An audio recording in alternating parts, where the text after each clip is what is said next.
সুস্থতা আল্লাহ পাকের কত বড় নিয়ামত তা একমাত্র অসুস্থ হওয়ার পরে বুঝতে পারলাম। আসসালামু আলাইকুম। কেমন আছেন সবাই? আশা করি আল্লাহর রহমতে সবাই ভালো আছেন। আমিও ভালো আছি আলহামদুলিল্লাহ। আপনাদের মাঝে ছোট্ট একটি ভিডিও নিয়ে আসলাম, কিছু কথা শেয়ার করি।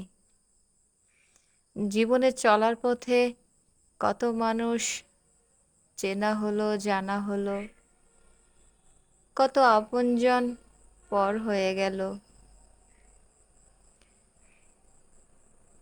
এই পৃথিবীর মাঝে না কেউ কারো আপন হয় না, সবই শুধু স্বার্থের খেলা। মানুষ শুধু ক্ষণিকের প্রয়োজনে আপন সাজে।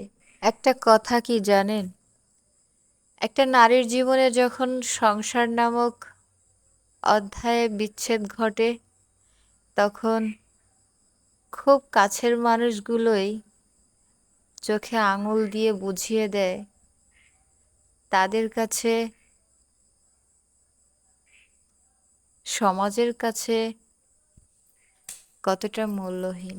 সুসময়ে তো কত আপনজনই পাশে রইল, দুঃসময়ে তো সবাই দূরে চলে গেল।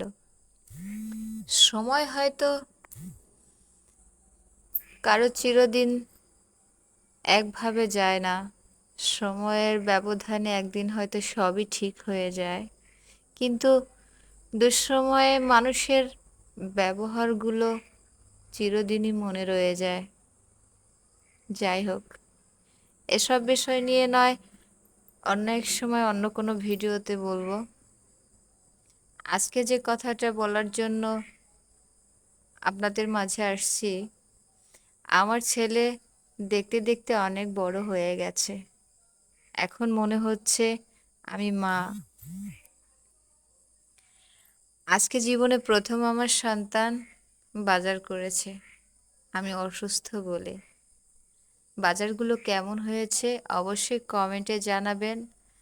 আর আমার ভিডিওটি যদি ভালো লেগে থাকে সাবস্ক্রাইব করে পাশে থাকবেন, লাইক কমেন্টস করবেন, আমার সন্তানদের জন্য দোয়া করবেন। আর আপনাদের জন্য অবশ্যই অবশ্যই মন থেকে দোয়া করি, পৃথিবীর সবাই যেন ভালো থাকে, সুখে থাকে,